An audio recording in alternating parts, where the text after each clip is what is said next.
드니 벨레브 감독이 2010년 연출한 캐나다 영화 그을린 사랑이라는 영화가 있습니다. 원래 원작은 레바논 태생의 캐나다 극작가인 와즈디 무하와드가 쓴 희곡 화염이라는 작품입니다. 드니 벨레브가 우연히 퀘벡에서 이 연극을 보고 충격을 받아 판권을 사들이고 본인이 희곡을 각색하여서 5년 동안 영화를 준비하여 만든 영화입니다. 아, 그 내용은 이런 겁니다. 캐나다에서 공증인의 비서로 일하고 있었던 레바논 출신의 이민자 나왈 마르완이 죽게 됩니다. 여성입니다. 이 나왈은 본인의 쌍둥이 자녀인 잔느와 시몽, 이란선 쌍둥이라 딸과 아들인데 죽으면서 유언을 남기는데 그 유언은 이런 겁니다. 자신이 죽으면 비석을 세우지도 말고 본인의 시신은 관에 넣지 말고 나체로 엎드린 채 매장하고 그동안 존재도 몰랐던 아버지와 형을 찾아 편지를 각각 한 통씩 전달하면 그 후에야 비로소 제대로 된 장례를 치르고 비석을 세우라. 이런 것이었습니다. 아들 시몽은 유서를 전달한 공증인에게 반발하고 딸 잔느만 중동으로 떠납니다. 기독교인 나왈은 이 무슬림 난민인 와합과 사랑에 빠져서 도망을 치려하면서 장면이 바뀝니다. 결국 오빠들에게 발각되고 이 와합은 오빠들에게 그 자리에서 권총으로 머리를 맞아 살해당합니다. 나왈 역시 명예살인 당할 뻔했지만 할머니에 의해서 구해지고 그 뱃속의 아이는 낳자마자 발 뒤꿈치에 3개의 점을 찍어서 남부 기독교인 고아원으로 보내게 됩니다. 지금 이 장면이 연출되고 있는 레바논은 우리가 성경에도 많이 나오는 나라고 이스라엘의 옆에 있는 나라죠. 그러니까 이 레바논은 굉장히 성경에서도 뭐 백향목 이야기와 더불어서 많이 나오는 아주 살기가 좋은 땅이고 굉장히 아름다운 지역입니다. 여행 프로그램을 보면. 근데 이 지역은 지금도 굉장히 독특한 나라인데 이슬람 사람들이 한 50% 정도 되고 기독교인들은 한 47% 정도 됩니다. 그래서 이상한 정치 체제가 됐는데 내전을 겪다가 합의를 본 게 뭐였냐면 이원 집정제를 갖고 있는데 대통령은 기독교인 중에 나오고 이슬람 중에서도 수니파는 총리가 나오고 시아파는 국회의장이 나와서 만약에 정권이 뭐 바뀌고 뭐 해도 결국 그 자리는 그 종파를 가진 사람들만 연이어서 가는 겁니다. 그러니까 여러분 이게 어떻게 되겠어요? 카르텔을 형성하고 과두 정치가 되고 지들끼리 다 해먹는 겁니다. 그러니까 부정부패가 돼도 표로 심판할 필요가 없게 되는 겁니다. 왜냐하면 다 지들끼리 하니까. 정권이라는 건 어지간한 뭐 대통령이나 총리일지라도 가끔은 바꿔줘야 이게 물이 깨끗해지고 그 시간이 걸리면서 점차 정권 교체해서 되는데 그 레바논은 그런 나라입니다. 왜 이 말씀을 드리냐면 레바논은 기독교인하고 이슬람인들이 한 절반쯤 있는 그러한 나라라는 것을 말씀드리려고 했습니다. 그래서 이 기독교인 여인이었던 이 나왈이 이슬람 남자를 사랑해서 임신을 했다가 고아원에 아이를 보내게 되는 거죠. 그런데 결국 그 아이를 찾아서 버스를 타고 가는데 그 대부분이 그 버스에는 이슬람 사람들이 탔습니다. 그런데 그 기독교 민병대 한마디로 말하면 뭐 기독교 뭐 테러리스트죠. 가끔은 기독교 테러리스트들도 있어요. 그래서 총을 난사합니다. 근데 거기에 이제 십자가 목걸이를 갖다가 보여주면서 나는 기독교인이다. 이렇게 갖고 한 아이를 데려가려고 옆에 있던 처음 보는 아이인데 그 아이를 데려가려고 했는데 그 아이가 엄마를 찾으니까 야, 이건 네 딸이 아니잖아. 그래서 그 애도 죽여버리고 버스는 폭발을 시켜버립니다. 그러니까 이 여인 하나만 납두고 이슬람 사람들이 모두가 다 몰살하는 테러를 당하게 됩니다. 이 버스 테러 이후에 여러 가지 그러한 이 사건과 유사한 학살, 테러, 이런 폭력 이런 것을 목격하면서 결국 데레사에 도착한 나왈은 아들을 찾지 못하고 아들을 잃은 나왈은 민족주의자들에 대한 징후에 휩싸여서 샴세딘이라는 이슬람 테러 단체에 가담을 합니다. 기독교 민병대 지도자의 아들 과외 선생으로 위장 잠입해서 지도자를 학살하고 결국 감옥에 갇히는데 거기서 15년 동안 갇히게 됩니다. 그러면서 거기서 아주 뭐 무지한 그 고문을 당하고 심지어는 성폭행까지 당합니다. 그런데도 그 15년 동안 그 고문 속에서도 노래를 그치지 않고 계속 노래를 불러서 아주 유명해졌습니다. 그 출산을 도와줬던 산파가 이 아이들을 빼돌려서 데려갑니다. 그 아이들이 쌍둥이였습니다. 그래서 결국 잔느는 거기서 어찌어찌 해갖고 또 도망을 나와서 결국 대학을 거기서 졸업하게 되고 친척의 권유로 캐나다로 이민을 가게 되는 이제 그러한 일이 생깁니다. 그렇게 해서 이 두 남녀 쌍둥이는 이 남매 쌍둥이는 결국 찾고 찾아갔고 결국 아버지와 그 먼저 낳은 아들을 발견하게 되는데 그게 누구였느냐? 지금 자기가 엄마와 살았던 아빠와 오빠였다는 겁니다. 그 감옥 속에서 그를 성폭력하고 성폭행을 하고 아이를 낳고 뭐 했던 모든 그 아이가 지금 현 아빠가 그 성폭행을 하고 고문을 했던 그 아빠였습니다. 굉장히 충격적인 결말이죠. 근데 자기는 그 아빠가 좋은 아빠인 줄 알고 평생을 그렇게 살아왔던 겁니다. 그러니까 알고 보니 그 가정이 결국 그 속에서 살아온 그 내막을 엄마는 말을 할 수가 없었던 겁니다. 왜냐하면 가정을 깨트리고 싶지 않고 아이들이 자라나는 것을 행복한 속에서 자라나는 것을 막을 수가 없어서. 그러나 그래 너희들이 이젠 성인이 됐고 내가 죽게 되었으니까 우리 가정이 이 내막을 잘 알아야 된다. 이렇게 하고 그 편지를 전해주려 했더니 결국 그 아이가 자기의 오빠였고 또 자기의 아빠가 그 고문을 했던 고문 기술자였다는 놀라운 사실을 알게 됩니다. 이후 영화는 공중이 나왈이 쌍둥이에게 남긴 편지를 전달하면서 이 니아드가 나왈의 비석이 찾아간 것으로 막을 내리게 되는데 결국 어떤 종교를 갖고 있느냐 그것으로서 그 종교를 갖고 있음으로써 그 사람들은 다 선하고 아니고 이렇게 가늠할 수 있느냐? 그렇지는 않다는 거죠.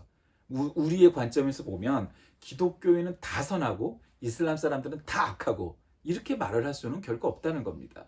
물론 교리적인 차원에서나 뭐 어떤 차원에서는 비판하고 그들이 구원을 받을 수 있느냐 이런 문제는 교리적인 차원에서 신학적인 차원에서 논쟁하고 비판할 필요가 있지만 기독교인이니까 다 선하고 이슬람 사람이니까 다 악하고 그런 건 아니었다는 겁니다. 그래서 기독교인이었던 이 주인공 여인이 나왈이 결국 기독교 민병대의 테러들을 많이 보면서 물론 이슬람도 많이 테러를 하죠. 내전 상황이었으니까.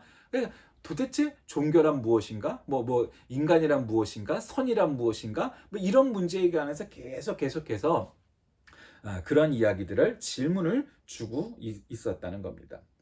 자, 오늘 읽은 본문 이 누가복음에는 세 가지 비유가 나옵니다. 우리가 잘 아는 비유들인데 하나는 이제 잃은 양 비유고 그다음에 탕자 비유고 뭐 이런 식으로 그런 이야기들이 다 나오는데 오늘은 특별히 잃은 양 비유가 나오는 대목입니다.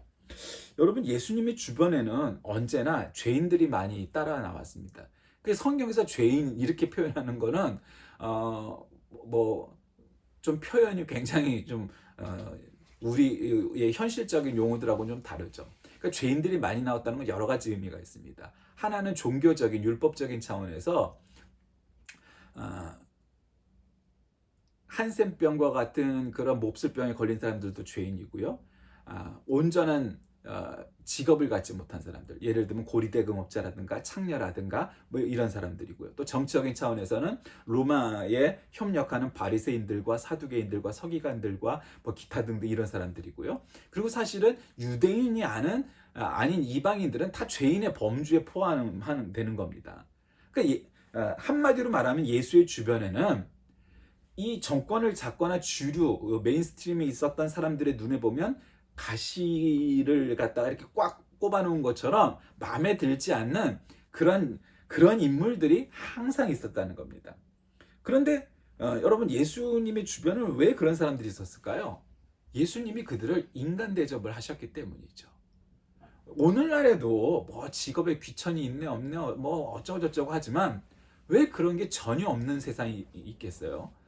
특히 우리나라는 유교적인 뭐 여러 가지 그런 군대 문화 뭐 이런 것들 때문에 더더군다나 있죠. 뭐 유럽은 어느 정도 그런 것들이 있어요. 소명의식에 기인해서 어떤 내가 구두를 만드는 기술자면 구두를 만드는 것이 뭐 천대받을 직업은 결코 아니에요. 거기서.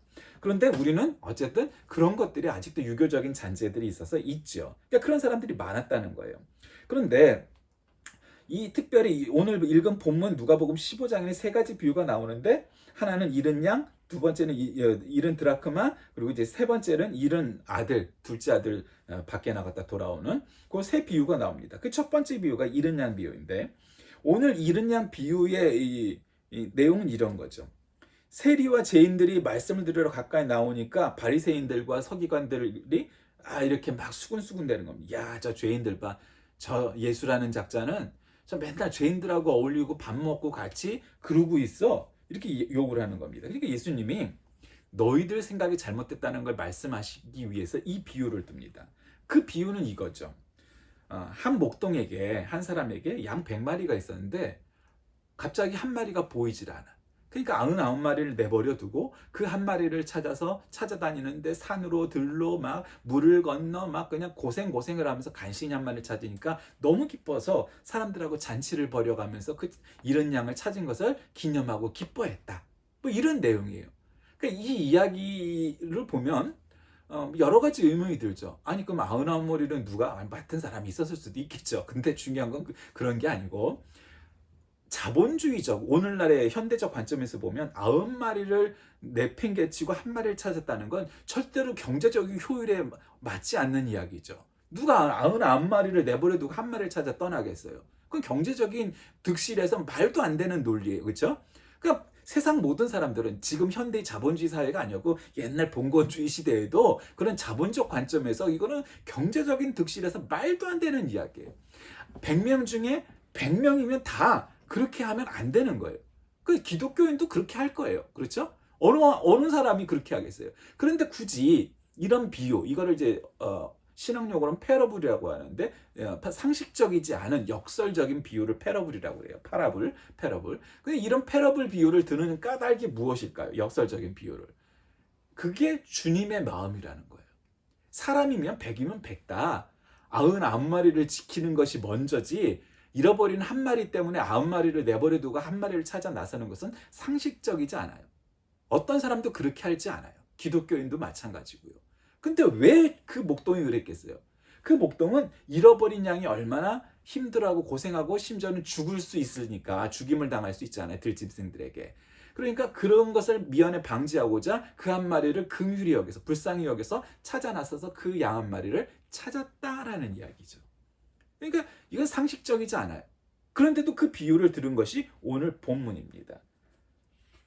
왜 들었을까요? 세상에는 일반적인 사람들이 갖는 생각이 있어요. 이를테면 그 주류의 생각 뭐 이런 거죠. 주류의 생각 아니면 기득권을 힘을 가진 사람들의 생각. 사람들은 굉장히 똑똑한 것 같으면서도 굉장히 멍청하고 어리석은 게 그게 그런 것 같아 보이는 거예요. 누가 그 목소리 큰 놈이 뭐라고 얘기하면 그 말이 옳은 듯 싶어. 따져보지도 않고 공부해보지도 않고 사리분별하지도 않고 그런 거예요. 그러니까 세리와 죄인들은 구약 율법에 따르면 이건 죄인이에요. 한마디로 세리는 원래 성경에는 그렇게 하면 안 돼요. 그래서 이 중동 사람들이 옛날에 굉장히 장사를 잘했잖아요. 아라비아 상인 뭐 이렇게 해갖고요. 이슬람 상인들. 그런데 오늘날에 발전하지 못한 부분이 있다면 그건 뭐냐면 금융업이에요. 지금도 현대에도 금융업이 그렇게 발달하지 않았어요. 기독교가 번성했던 유럽에서는 금융업이 굉장히 발달을 했죠. 이를테면 이탈리 메디치 가문 때문에 많은 대학도 생기고 교회당도 생기고 문화도 발전하고 무역도 발전하고 이렇게 됐잖아요. 그 근간은 뭐였냐면 금융업이 융성했어요. 그러니까 금융업이라는 거는 간단하게 말하면 이자놀이잖아요. 돈을 빌려주고 이자를 받아갖고 돈을 굴리는 거예요. 근데 이슬람에서는 이자 자체를 굉장히 나쁘게 여겨요. 아주 배관시해요. 그렇게 해서 이자를 받는 것 자체를 아주 그것을 구약 율법처럼 아주 그것을 뭐 전혀 안 받는 건 아니지만 전혀 안 받는 이슬람 은행이 따로 있을 정도로 그 이자를 받는 것을 갖다 죄인시해요. 그러니까 세리는 죄인이에요. 이 당시의 관점으로 보면은. 그리고 아까도 말씀드렸던 그 모든 죄인, 의료적인 보건적인 측면에서의 죄인, 정치적인 죄인, 종교적인 죄인, 민족적인 죄인, 하여튼 다 죄인이야. 여기서 말하는 죄인이라는 건 뭐냐면 소수인이에요. 소수. 메인스트림이 아닌 사람이에요. 그러니까 이 주류 범위에 있는 기득권을 가진 사람이 아닌 사람들은 다 죄인이라고 불렀어요. 구약 시대에는. 근데 예수님이 특별히 그들을 가까이 하셨어요. 그러니까 예수님이 출세할 요량이었다면 그런 사람들 따위와 가까이 하면 안 돼요. 누가 가까이 여겨야 돼? 바리새인들, 총독과 로마 장교들, 이런 사람들과 어울려 다녀야 나의 격조를 높일 수가 있는 거예요. 그래야 메인스트림에 들어가고 그래서 거기서 개혁을 해가면서 뭔가를 하겠다. 그러면 그는 야망가였겠지, 예수님은. 근데 예수님은 그렇게 하지 않으셨다는 거예요. 여러분, 우리 모두에게는 성공하고 출세하고 뭐 이러고 싶은 그런 야망이 있죠. 있어요. 그렇다고 모든 사람이 다 그런 야망을 성취하고 그렇게 해서 성공하고 출세하고 하는 것은 아니지만 어느 정도는 다 있어요. 그게 어느 정도 차이냐, 어느 분야냐, 그 정도 차이지. 그러니까 예수님이 야망가였다면 그리하셨어야 돼요. 주류들과 교류하고 교제하고 그들을 통해서 뭔가 그런 변화를 주려고 하는, 그러면 어쩌면 개혁가는 될 수 있었겠죠. 근데 그리하지 않으셨다는 거예요. 전혀 힘도 안 되고 돈도 안 되는 그런 작자들과 주로 사귀셨어요. 그들과 밥 먹는 것도 죄인 거예요. 구약시대 율법에 따르면 죄인과는 가까이 하면 안 되는 거예요. 멀리 해야 되는 거예요. 벽을 둬야 되는 거예요. 그런데 죄인들을 영접하신 거예요. 그러니까 바리새인들이 야, 저거 보세요. 아니, 저 사람은 야망도 없어? 아니, 이 유대교의 그런 권세를 지닌 우리 바리새인들과 또 정치적인 또 사두개인들과 서기관들과 이런 사람들과 네가 사귀어야 네가 종교적인 입지가 여기서 뭔가 인물이 되지, 왜 저 힘도 하나도 없는 사람들과 어울리냐? 그건 죄야. 그건 죄야 얘기하는 거죠. 어쩌면 오늘날 한국교회의 문제는 한국교회가 바리새화 됐다는 거예요. 종교화 됐다는 거예요. 힘 없는 자, 약한 자, 또 하나님 편에 서기보다는 이걸로 체제를 만들어 놓고 그 체제에 안주하고 그 힘을 이용해서 이득을 보고 뭔가 종교적인 선포, 신앙적인 선포 이런 것보다는 뭔가 종교적인 권세를 이용해서 내 배 채우는데 앞장서고 있고, 또 거기서 한 발짝 더 나가서 잘못된 논리, 잘못된 사상, 잘못된 정치 권력과 결탁하고 결국 힘 있는 자의 편을 들어서 힘 없는 자를 착취하는데 앞장서는 나팔수의 역할을 종교가 감당했기 때문에 오늘날 한국교회가 이렇게 비난을 받는 시대가 된 거예요. 그러니까 바리새인들이 항상, 사두개인들이, 그 권력자들이 예수님을 유혹하고 비난하고 하는 모든 까닭은 야, 너도 나처럼 해. 왜 그렇게 살면 인생이 편할 텐데 너는 왜 그따위로 사니? 왜 세리들과 어울리고 죄인들과 어울려? 저런 하층민들과 어울려봐야 너한테 득될 게 없는데 또 그 죄야. 이렇게 얘기하는 거죠. 한국교회 초기의 선교사들과 뭐 다 그랬던 건 아니지만 그래도 대부분의 선교사들과 또 대부분의 목회자들과 대부분의 교회들은 바로 예수님 편에 섰었던 사람들이에요.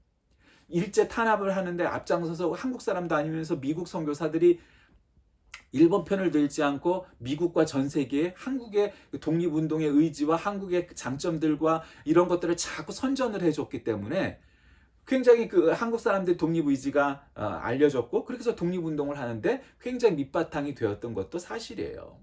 그리고 또 한국에서 기독교인들이 지금처럼 이렇게 많지 않았어요. 그럼에도 불구하고 독립운동을 앞장선 것이 기독교인이었던 것은 바로 예수님 편에 선, 이 예수님과 같은 길을 걸으려고 했기 때문에 그 고난의 길을 걸을 수 있었던 거예요. 여러분, 독립운동을 하면요 3대가 망하는 거예요. 그 집안이 멸살하는 거예요. 아주 그거를 알면서도 왜 했겠어요? 집안이 아주 쫄딱 망해요. 쫄딱 망해요. 아주 쫄딱 망, 우리가 상상할 수도 없을 만큼 쫄딱 망하는 거예요. 독립운동이라는 게. 그거 했다는 거예요. 왜? 아니, 이 일제 앞잡이를 노릇하고 친일파 노릇하면 아주 뭐 3대가 아니라 영원히 대대로 먹고 살 만한 돈을 벌고 그렇게 호의호식을 할 수 있는데 그때 당시 사람들이 몰랐겠어요? 그런데 그렇게 했다는 거예요. 독립운동을 했던 사람들이. 바리새인 편에 설 것인가? 예수의 편에 설 것인가? 그게 오늘 본문의 의견이 전혀 다른 거예요.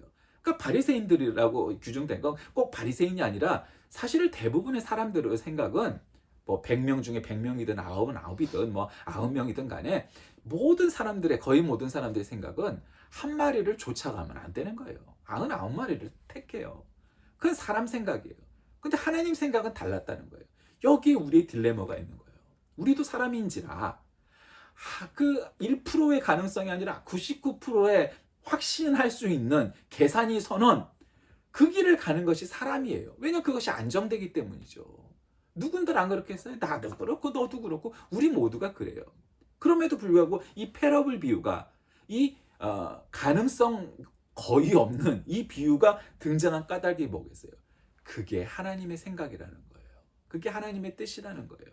그게 주님의 마음이라는 거예요. 만약에 그랬다면 예수님이 왜 이 땅에 오셔야겠어요?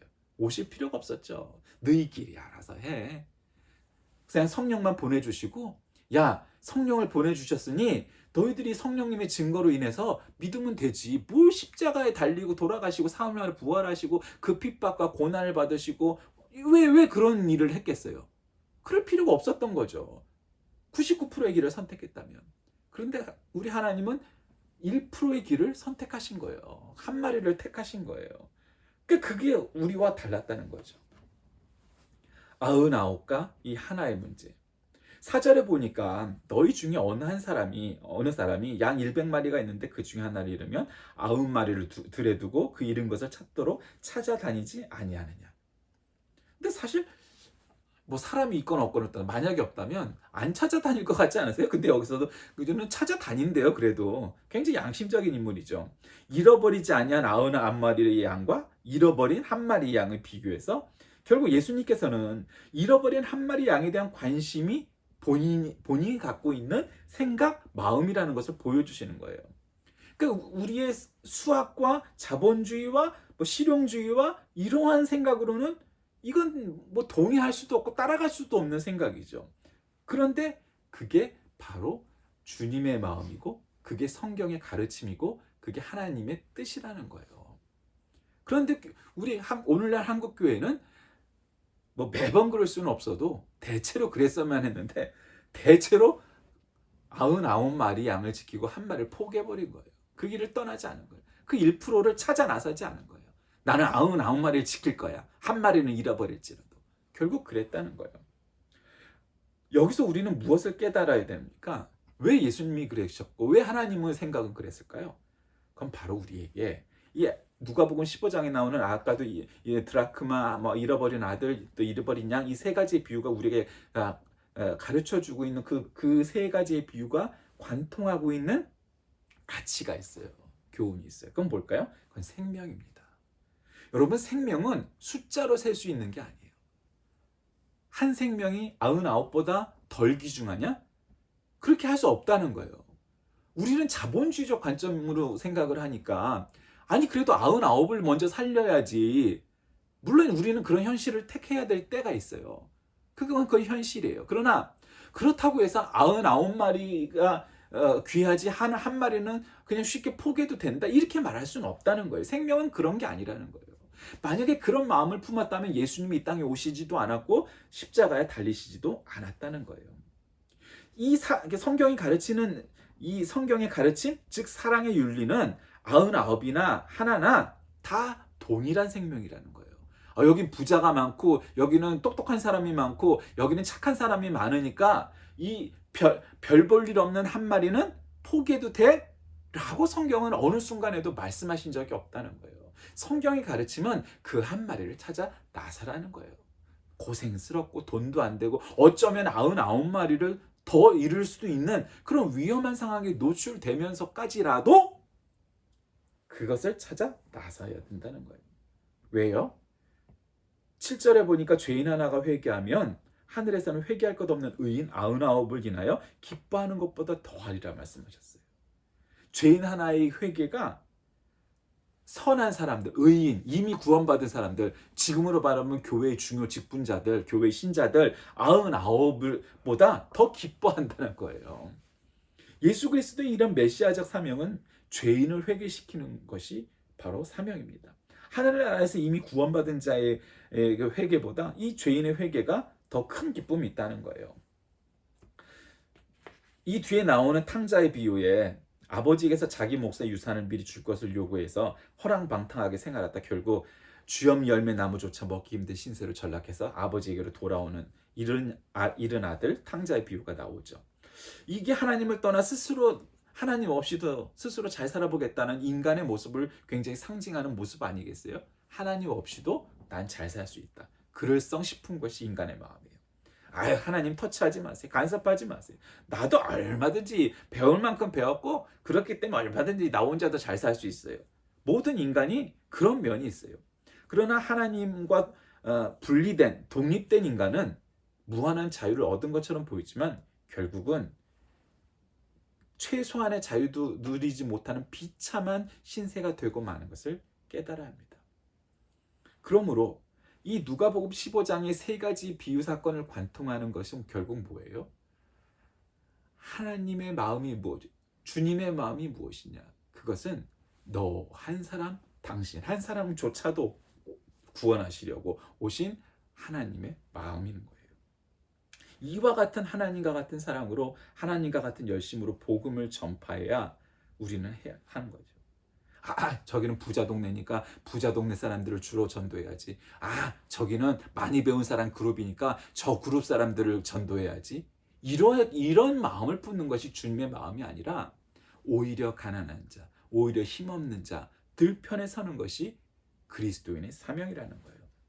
우리는 이 세 가지 비유를 통해서 하나님께서 죄인의 회개를 얼마나 기뻐하시는지, 한 생명이 99보다 덜 중요하다고 여기는 모든 사람들의 생각과는 달리 주님은 그러지 않으셨다는 거예요.